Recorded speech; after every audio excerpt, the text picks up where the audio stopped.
आज हम कबीर दास का पद संख्या 5 करने जा रहे हैं। हमने पद संख्या 4 तक की व्याख्या देख ली थी। अब हम पद संख्या 5 देखने जा रहे हैं। इसमें देखो कबीर दास जी क्या कहते हैं।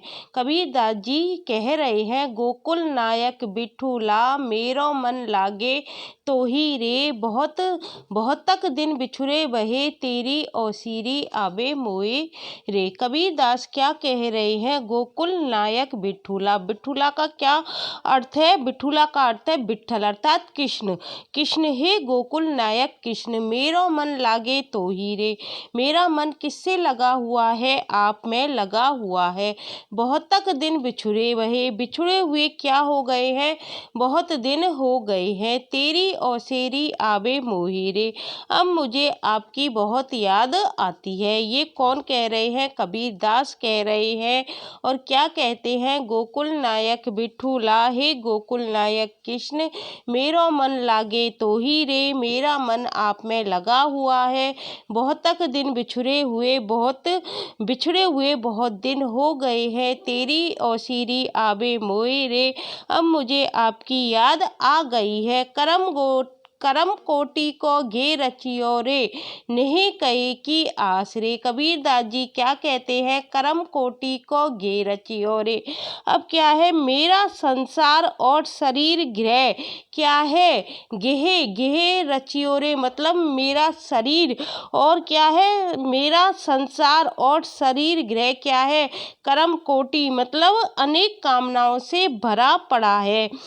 नहीं कहे की आस रे, और मैं आपके पास किसकी आशा से आया हूँ? नहीं कहे मतलब प्रेम की आशा से। नहीं क्या होता है? स्नेह, अर्थात मैं आपके पास प्रेम की आशा से आया हूँ। आप ही आप बधाइया, दो लोचन मरही प्यास रे। फिर कबीर दास जी क्या कह रहे हैं? मैं आपके पास किसकी आशा से आया हूँ? नहीं कहे की आस रे, प्रेम की आशा से आया हूँ। मैं स्वयं आप ही आप बंधाइया, मैं स्वयं क्या हूँ? अपने ही कर्मों से अर्थात माया से बंधा हुआ हूँ। आप ही आप बधाइया मतलब मैं अपने ही कर्मों से माया के बंधन से बंधा हुआ हूँ। द्वय लोचन मरही प्यास रे, मेरी ये दोनों आंखें हैं। द्वय लोचन मतलब मेरी दोनों आंखें आपके दर्शन की प्यासी है। आपा पर समी चिन्हिए दिशे शरफ समान। फिर कबीर दास जी क्या कहते हैं? आपा मतलब आपा पर समी चिन्हिए, पराये को भी तुम क्या देखते हो? आपा पर समी चिन्हिए मतलब अपने समान देखने पर क्या होती है? समता। दिशे सरफ समान मतलब अपने समान देखने से क्या होती है? क्षमता की बुद्धि विकसित होती है। पराये को भी आपा पर मतलब पराये को भी सम चिन्हिए, अपने समान देखने पर क्या होती है? दिशे सरफ समान, समता की बुद्धि विकसित होती है, सभी समान दिखते हैं। यही पद नरहरि भेटिए, तू छाड़ी कपट अभिमान रे। फिर अब कबीर दास जी क्या कहते हैं? तू छाड़ी कपट अभिमान रे, हे मेरे मन कपट और अभिमान को छोड़कर क्या कर? यही पद नरहरि भेटिए, तू क्या कर? प्रभु चरणों का क्या कर? ध्यान कर। नरहरि भेटिए, नरहरि किसके लिए आया है? प्रभु के लिए आया है। प्रभु का क्या कर? तू भेंट कर अर्थात प्रभु चरणों का क्या कर? दर्शन कर। इसी से क्या होगा? तेरा कल्याण होगा। ना कलहू चली जाइए, ना सिर लीजिए भार। फिर कबीर दास जी क्या कहते हैं कि कहीं जाने की आवश्यकता नहीं है। ना कलहू चली जाइए, तुझे कहीं जाने की आवश्यकता नहीं है। अर्थात कबीर दास किस पर व्यंग कर रहे हैं? कबीर दास कह रहे हैं कि तीर्थ आदि में जाने की आवश्यकता नहीं है। ना सिर लीजिए भार, और अपने इस सिर पर तुम किसी तरह का भार लेने की आवश्यकता नहीं है। अर्थात तुमको क्या करना चाहिए? रसना रसई विचारिए। तुमको क्या करना चाहिए? कहीं तीर्थ आदि जाने की आवश्यकता नहीं है। तुमको क्या करना है? भगवत रस को अपने आस्वादन का विषय बनाना है। रसना रसई विचारिए, सारंग श्री रंग धार रे। श्री रंग किसके लिए आया है? भगवान के लिए आया है। अर्थात तुम भगवान विष्णु को क्या करो? अपने मन में धारण करो। भगवत रस को अपने आस्वादन का विषय बनाओ। इससे तुमको क्या मिलेगी? इस प्रकार की साधना से ही तुमको क्या मिलेगी? क्या मिलेगी? सिद्धि मिलेगी। फिर देखो आगे क्या कहते हैं, साधे सिद्धि ऐसी पाइए किंबा होए महोए। इस तरह से तुमको क्या प्राप्त होगी? सिद्धि मिलेगी। इस प्रकार की साधना से ही सिद्धि मिलेगी। यदि प्रभु के प्रति क्या है, किंबा होए महोए, यदि प्रभु के प्रति ज्ञान तुम्हारा दृढ़ नहीं है, दे जिठ ज्ञान न उपजे, प्रभु के प्रति तुम्हारा ज्ञान दृढ़ नहीं है तो क्या है, तो आहुति रहे जिनी कोई रे। यदि तुम्हारे प्रभु के प्रति ज्ञान दृढ़ नहीं है तो क्या होगा, तो बेकार चक्कर लगाने से कोई तुमको प्राप्ति नहीं होगी। एक जुगति एक मिला किंबा जोग की भोग, तो आहुति रहे जिनी कोई रे। यदि प्रभु के प्रति तुम्हारा क्या नहीं है, ज्ञान दृढ़ नहीं है, तो बेकार चक्कर लगाने से कोई प्राप्ति नहीं हो सकती। संसार में क्या होती है, एक जुगति एके मिले, एक युक्ति से ही एक चीज मिलती है। या तो तुम जोग ले लो या तुम भोग ले लो, या तो तुम भोग युक्ति से क्या करो, भोग युक्ति में बंध जाओ, या तुम योग मुक्ति से क्या कर लो, मोक्ष की प्राप्ति कर लो। परंतु संसार में क्या होता है, एक जुक्ति करने से एक की प्राप्ति होती है। कबीर दास क्या कहते हैं कि संसार में एक युक्ति से एक ही चीज मिलती है, भोग में बंध जाओ या योग मुक्ति से मोक्ष की प्राप्ति कर लो। लेकिन राम का नाम कैसा है, देखो, इन दोनों फल पाइए राम नाम सिद्धि जोग रे। लेकिन दोनों फल कब प्राप्त हो सकते हैं, जब तुम राम नाम की क्या करोगे। कबीर दास जी क्या कहते हैं, परंतु राम नाम की साधना से क्या होता है, भुक्ति और मुक्ति दोनों की प्राप्ति हो जाती है। ये प्राप्ति कब होगी, ये दोनों फल कब प्राप्त होंगे, जब आप राम नाम का जाप करोगे। उससे तुमको क्या प्राप्त हो जाएगी, उससे आपको दोनों चीजें प्राप्त हो जाएंगी। अर्थात राम नाम की साधना से भुक्ति और मुक्ति दोनों की क्या होती है, प्राप्ति होती है। फिर देखो कबीरदास आगे क्या कहते हैं, प्रेम भक्ति ऐसी कीजिए मुखी अमृत अरसे चंद रे। प्रेम भक्ति ऐसी होनी चाहिए जिससे क्या होगा, मुख चंद्र से क्या हो, अमृत वर्षा हो। मुख चंद्र से क्या हो, अमृत वर्षा हो। मुखी अमृत अरसे चंद्र रे, मुख से क्या हो, अमृत की वर्षा हो। क्योंकि आत्मा में ही क्या होता है, आत्म तत्व का विचार करते हैं तो किसकी प्राप्ति होती है, आनंद की प्राप्ति होती है। आप ही आप विचारिए तब करता होए आनंद रे। जब आप स्वयं ही ये विचार करते हो, आत्म तत्व पर विचार करते हो, तब किसकी प्राप्ति होती है, तब आनंद की प्राप्ति होती है। तुम जिन जानो गीत है ये निज भ्रम विचार। कबीरदास जी क्या कहते हैं, तुम जो ये जान रहे हो ना, ये कविता गीत है। ये तुम जिन जानो गीत है, ये कविता नहीं है, बल्कि क्या है, ये भ्रम विचार है, भ्रम दर्शन है। आत्म साधना या स्व साधन ही क्या होता है, मूल तत्व होता है। केवल कहीं समझाइए आत्म साधन सार रे। केवल आप स्वयं को ही समझाओ कि आत्म साधना या स्व साधन ही क्या होता है, मूल तत्व होता है। फिर देखो कबीरदास जी क्या कहते हैं, चरण कमल चित लाइए राम नाम गुण गाए।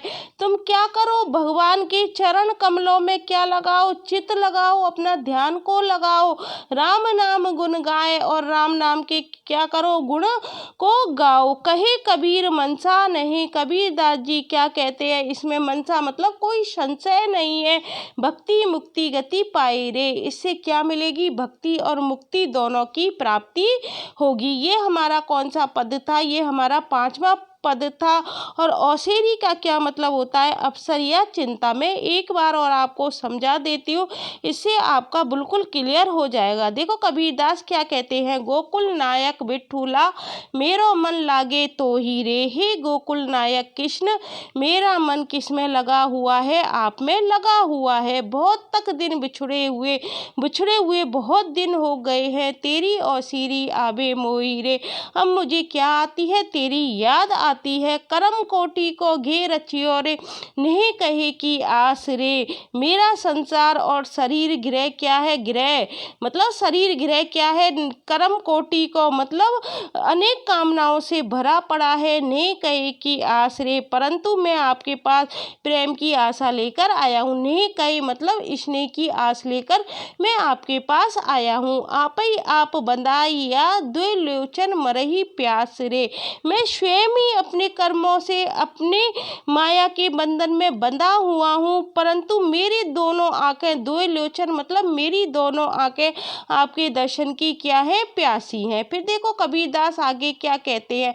आपा पर समी चिनिए दिसे सर्व समान, पराये को भी अपने समान देखने पर समता की क्या होती है, आपा पर समी चिनिए दिसे सर्व समान मतलब पराये को भी अपने समान देखने से क्या होती है, समता की बुद्धि विकसित होती है, तभी क्या होते हैं, सभी समान दिखाई देते हैं। यही पद नरहरि भेटिए तू छाड़ी कपट अभिमान रे, हे मेरे मन। कबीरदास जी क्या कहते हैं, तू छाड़ी कपट अभिमान रे, हे मेरे मन, कपट और अभिमान को छोड़कर तू क्या कर, यही पद नरहरि भेटिए तू प्रभु चरणों का क्या कर, दर्शन कर।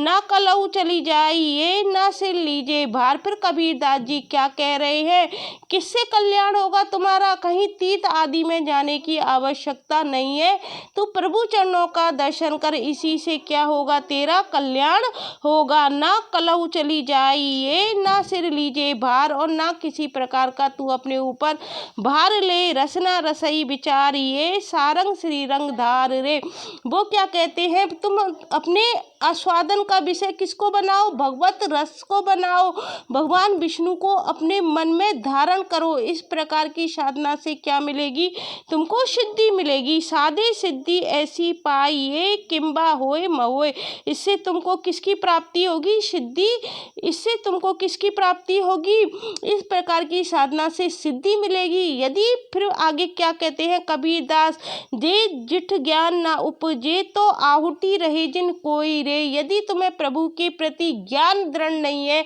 तो बेकार चक्कर लगाने से कोई प्राप्ति नहीं हो सकती। तो आहुति रहे जिन कोई रे, तो बेकार चक्कर लगाने से कोई प्राप्ति नहीं हो सकती। एक जुक्ति एक मिले, एक ही जुक्ति करने से एक ही चीज की प्राप्ति होती है, या तो तुम योग की प्राप्ति कर लो या भोग की प्राप्ति कर लो। वो किसके द्वारा होती है, संसार में। यदि तुम दोनों को फल चाहते हो तो तुमको क्या करना पड़ेगा, राम नाम सिद्धि जोग रे। यदि तुमको राम नाम की साधना करोगे तो तुमको क्या मिलेगा, भुक्ति और मुक्ति दोनों की क्या हो जाएगी, प्राप्ति हो जाएगी। प्रेम भक्ति ऐसी कीजिए मुखी अमृत अर्श से चंद्र रे, तुम प्रभु से क्या करो, प्रेम भक्ति ऐसी करो कि मुख चंद्र से क्या हो, अमृत की वर्षा हो। आत्मा में ही क्या हो, आत्म तत्व का विचार करने से क्या होता है, आप ही आप विचारिए। आत्मा में ही आत्म तत्व का विचार करते हैं तो आनंद की प्राप्ति होती है। फिर कबीरदास जी क्या कहते हैं, तुम जिन जानो गीत है ये निज ब्रह्म विचार, यदि तुम इसको यह जानते हो कि यह कविता नहीं है, ब्रह्म दर्शन है, यह तुम इसको कविता मत जानो, ये क्या है, ये निज ब्रह्म विचार, कविता नहीं बल्कि ये क्या है, ब्रह्म दर्शन है। केवल कहीं समझाइए आत्म साधन सार रे, आत्म साधना यह स्व साधन ही क्या होता है, मूल तत्व होता है। चरण कमल चित लाइए, अब तुम क्या करो, भगवान के चरण कमलों में चित्त को लगाओ, राम नाम गुण गाए और राम नाम के गुणों को गाओ। कहे कबीर मनसा ने, कबीरदास जी कहते हैं इसमें कोई संशय नहीं, भक्ति मुक्ति गति पाई रे, पाई रे, इससे क्या होगा, तुमको भक्ति और मुक्ति दोनों की प्राप्ति होगी। तो आज मैंने आपको कबीरदास का 5वां पद पूरा करा दिया है। आरपीएससी फर्स्ट ग्रेड के सिलेबस में केवल 5 पद लगे हुए हैं, ये 5 पद आज हमारे पूरे हो गए। अब इसके आगे हम गुरुदेव का अंग पूरा पढ़ेंगे, फिर इसके बाद मैं आपको वस्तुनिष्ठ प्रश्नोत्तरी कराऊंगी। यदि आपको मेरी ये वीडियो अच्छी लगती है तो इसे लाइक शेयर और सब्सक्राइब करना मत भूलना। Thank you guys.